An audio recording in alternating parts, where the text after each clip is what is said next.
strategi pengembangan bisnis, dan daya saing ekspor. Komoditas daging ayam potong CV, Sunda Kelapa.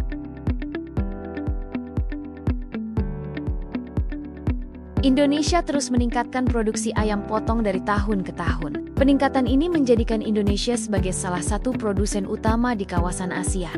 Namun, kelebihan pasokan yang mencapai ratusan ribu ton setiap tahun membawa tantangan tersendiri bagi pelaku usaha kecil dan menengah.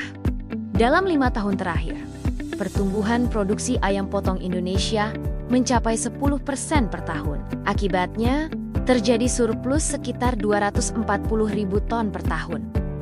Kondisi ini menyebabkan pasar domestik jenuh dan harga sering tidak stabil. Di saat yang sama, UMKM menghadapi keterbatasan pengetahuan, minim sumber daya, dan biaya sertifikasi yang tinggi.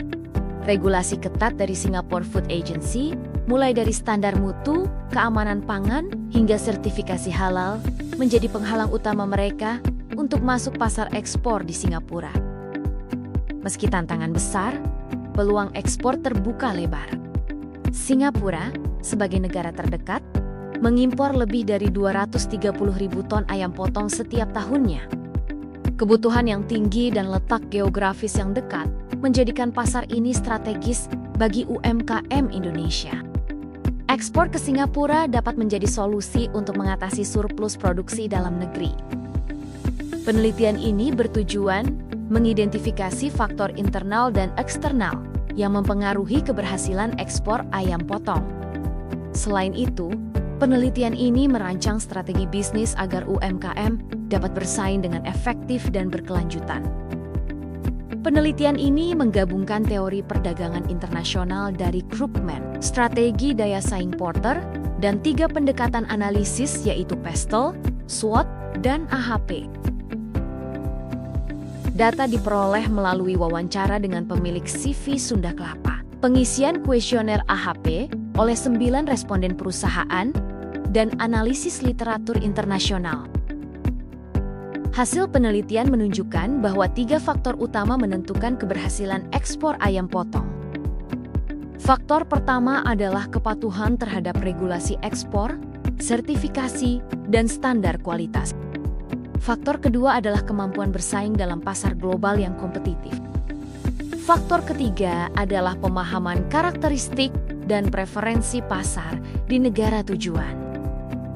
Strategi yang direkomendasikan meliputi pemenuhan sertifikasi internasional, digitalisasi proses logistik dan dokumen ekspor, serta membangun kolaborasi dengan distributor bersertifikat di Singapura. Penerapan strategi ini akan memberikan jalan bagi CV Sunda Kelapa dan UMKM lain untuk memperkuat daya saing di pasar internasional. Kedepannya, kolaborasi, adaptasi teknologi, dan peningkatan kualitas produk akan menjadi kunci memasuki pasar yang lebih luas. Dari daerah ke Singapura, UMKM Indonesia diharapkan mampu mengangkat kualitas dan reputasi produk unggas bangsa. Penelitian ini bukan hanya menawarkan solusi bisnis, tetapi juga mendukung penguatan perekonomian melalui ekspor berkelanjutan. Langkah kecil ini bisa menjadi fondasi daya saing ekspor yang berkelanjutan. Terima kasih telah menyimak penelitian kami. Mari bersama-sama membangun daya saing UMKM Indonesia agar mampu menembus pasar dunia.